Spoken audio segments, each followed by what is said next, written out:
उत्तर प्रदेश के 4.5 वर्ष का एक कार्यकाल उत्तर प्रदेश के इतिहास में सुरक्षा और सुशासन के दृष्टि से एक स्मरणीय कार्यकाल माना जाएगा। अपराधी और माफिया किसी भी जाति, किसी भी मत, किसी भी मजहब, किसी भी क्षेत्र का रहा हो, पूरी सख्ती के साथ कानून के दायरे में से ला करके उसके खिलाफ पूरी सख्ती के साथ कार्रवाई भी की गई। 1800 करोड़ रुपए से अधिक की सरकारी संपत्ति जब्त की गई और जब्त करने के साथ साथ जहां पर उन्होंने अवैध निर्माण किए थे वहां पे ध्वस्तीकरण के लिए भी कार्रवाई पूरी मजबूती के साथ चली है। लखनऊ में आप सभी पत्रकार मित्रगण जानते होंगे कि कभी प्रदेश के अंदर सुशासन की क्या स्थिति थी। मुख्यमंत्री बनते थे, अपने स्वयं के आवास बनाने के लिए उनमें होड़ लगती थी, सरकारी बंगले गिराए जाते थे। स्वयं के मकान बनाने के लिए और अपने लिए हवेली, बड़ी बड़ी हवेली बनाने के लिए उनमें एक प्रतिस्पर्धा चलती थी। लेकिन ये 4.5 वर्ष प्रदेश के अंदर सुशासन को समर्पित थे, लोक कल्याण संकल्प पत्र के अनुसार सुशासन को समर्पित थे और हम लोगों ने अपने आवास नहीं बल्कि हम लोगों ने प्रदेश के 42 लाख गरीबों के आवास बनाए हैं। 42 लाख गरीबों को एक एक आवास उत्तर प्रदेश के अंदर उपलब्ध करवाया गया। यही तो सुशासन है, जहां पर गांव के लिए, गरीब के लिए, किसान के लिए, नौजवान के लिए, महिलाओं के लिए शासन की योजनाओं का लाभ देना, उनके मन में शासन प्रशासन के प्रति विश्वास जागृत करना और उन्हें शासन की योजनाओं के साथ जोड़ करके प्रदेश को सर्वांगीण विकास के पथ पर अग्रसर करने की दिशा में आगे बढ़ा देना। और यही तो एक पहचान इस नए उत्तर प्रदेश की है, नए भारत के इस नए उत्तर प्रदेश की है। आपने उत्तर प्रदेश का दृश्य भी देखा होगा कि कोई आपदा आती थी, महीनों महीनों वर्षों वर्षों लग जाते थे, योजनाओं का लाभ उन गरीबों को नहीं मिल पाता था। आज आप देखते होंगे अगर कहीं पर कोई आपदा आती है,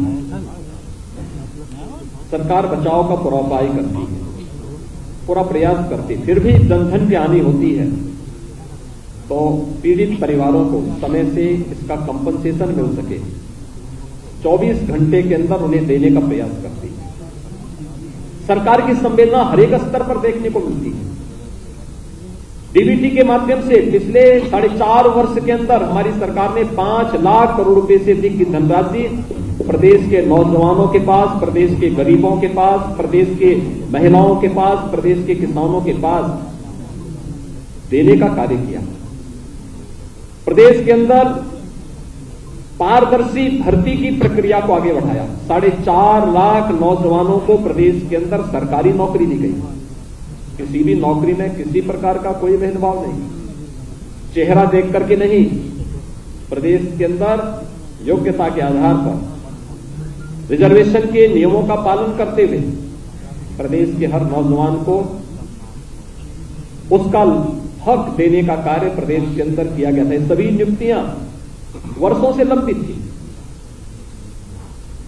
वर्षों से लंबित थी, क्योंकि पारदर्शिता का अभाव था, ईमानदारी का अभाव पिछली सरकारों में था।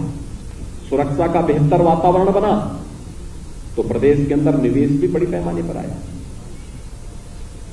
2018 का आप लोगों ने प्रदेश का पहला इन्वेस्टर समिट देखा होगा।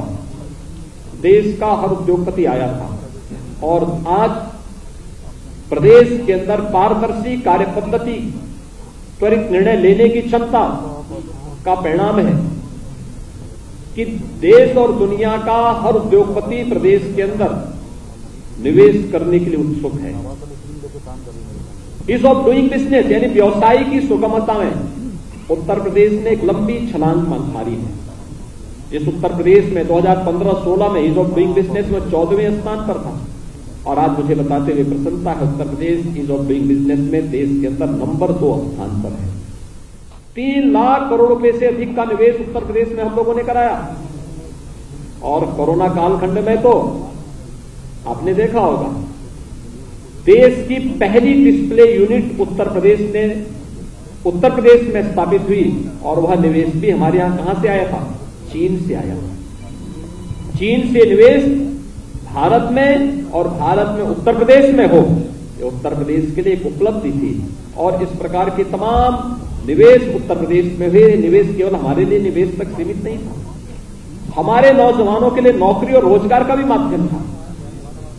और उसका परिणाम बड़े पैमाने पर 1,61,00,000 से अधिक नौजवानों को प्रदेश के अंदर ही नौकरी और रोजगार की संभावनाएं इस निवेश के, भारी भरकम निवेश के माध्यम से प्रदेश के अंदर उपलब्ध होते हुए दिखाई देगी। आज आप देख रहे होंगे सूक्ष्म लघु मध्यम उद्यम जो उत्तर प्रदेश के अंदर एक समय में मृत प्राय सा हो गया था, आज वह उत्तर प्रदेश के अंदर 1,21,000 करोड़ रुपए का प्रतिवर्ष एक्सपोर्ट कर रहा है। और उत्तर प्रदेश एक्सपोर्ट के एक नए हब के रूप में देश के सामने विकसित हुआ है।